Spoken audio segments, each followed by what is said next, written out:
O Supremo decidiu rejeitar mais um pedido da equipe jurídica de Jair Bolsonaro, mas os advogados do ex-presidente garantem que ainda existe uma saída estratégica reservada para o momento certo.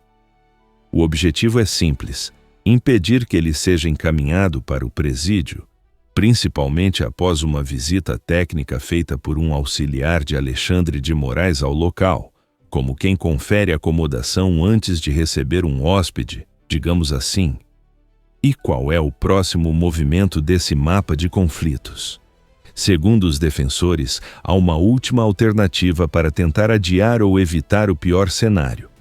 No ritmo das novelas políticas brasileiras, sempre há espaço para uma reviravolta inesperada e uma trama paralela. Deltan Dallagnol entra em cena para analisar o panorama.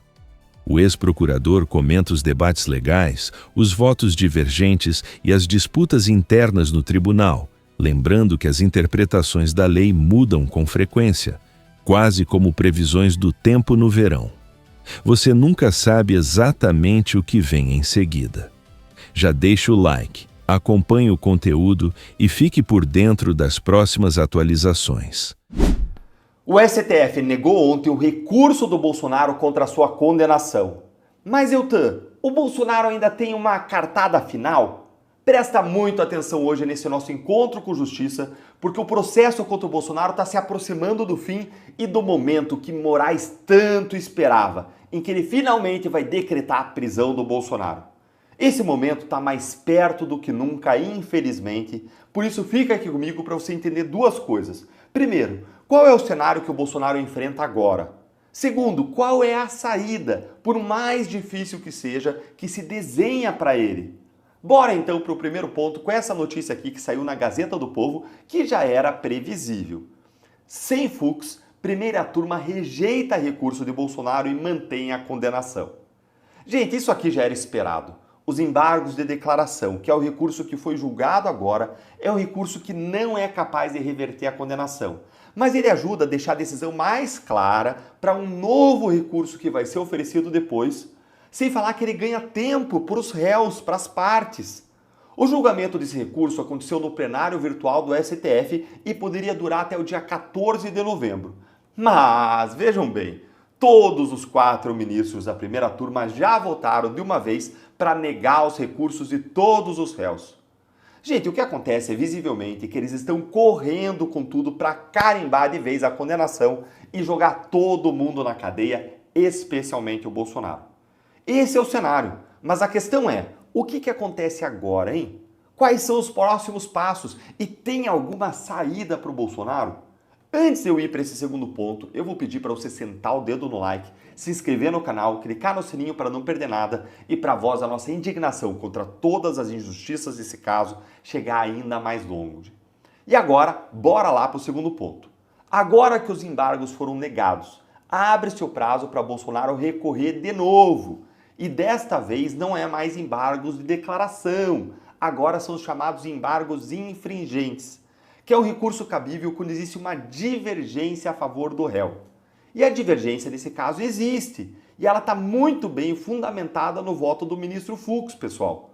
Só que aqui entra uma outra discussão jurídica sobre o cabimento agora desse novo recurso, desses tais embargos infringentes. E a polêmica é a seguinte: julgamentos criminais sempre foram feitos aí pelo plenário do STF, composto por 11 ministros. Nesse cenário, a Corte aplicava a regra de que só cabiam os embargos infringentes quando existiam pelo menos 4 divergências. Por que, Deltan? Porque o recurso seria julgado pelos mesmos 11 ministros que fazem parte do plenário e que tinham dado a decisão original. Então, se os 11 ministros vão rejulgar o caso, qual é a chance de mudar o resultado? São os mesmos 11. No final das contas, para que o recurso tenha alguma perspectiva de sucesso, era necessário convencer pelo menos 6 dos 11 ministros. E para que esse resultado fosse minimamente provável, era razoável existir ou exigir a existência de pelo menos 4 votos discordantes. Porque aí o que você faz? Se você tem lá o quórum completo de 11 ministros e você tem 4 votos divergentes, você tem que conquistar ou reverter pelo menos 2 votos, porque aí os 4 divergentes mais 2 dá 6, e 6 a 5 você reverteria o resultado do julgamento. Só que, Desde dezembro de 2023, os julgamentos criminais eles passaram a ser conduzidos pelas turmas do STF. E uma turma tem 5 ministros, não é como o plenário que tem 11. E aí, no caso da Débora do Batom, o Moraes restringiu o cabimento dos embargos para casos em que houver pelo menos 2 divergências. Isto é, a metade do que era exigido para caber recurso de embargos infringentes contra a decisão do plenário. E aí, olha aí essa matéria aqui que saiu. Apesar da divergência de Fux, jurisprudência dificulta recurso de Bolsonaro ao plenário do STF. Por que, Deltan? Justamente porque o Moraes, no caso da Débora, exigiu 2 divergências.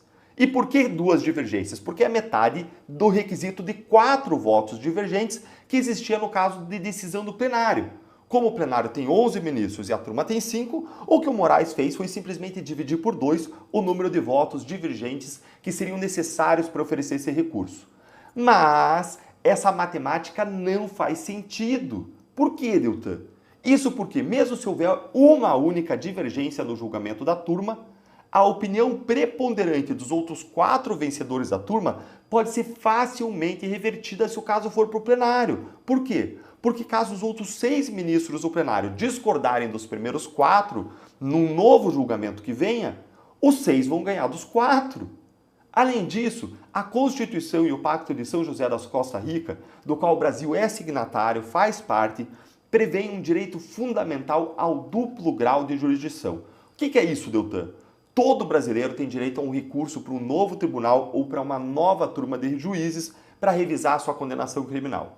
No caso do Bolsonaro, que é julgado direto no STF, isso significa, no mínimo, permitir que uma divergência apenas seja suficiente para que os embargos infringentes sejam decididos pelo plenário, para que o Bolsonaro possa ser rejulgado, para ele ter o duplo grau de jurisdição.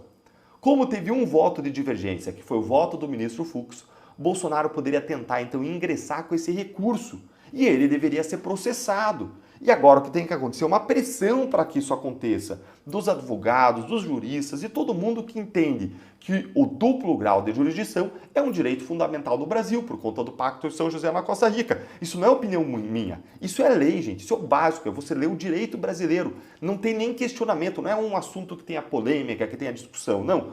Todo mundo tem direito ao duplo grau de jurisdição. Mas vamos ser franco, a chance disso ir para frente, no caso Bolsonaro, é remota. Por quê? Porque Bolsonaro está na Câmara de Gás do Supremo, na turma anti-Bolsonaro. Como a gente sabe, o que o Moraes e os seus aliados no Supremo mais querem é acabar logo com o processo do Bolsonaro, jogá-lo numa prisão e jogar a chave fora. Ainda que eles tenham que passar por cima, mais uma vez, da Constituição, das leis e de todos os direitos fundamentais possíveis. Afinal, já passaram e atropelaram tantos. Quem que vai ser mais um atropelado, não é?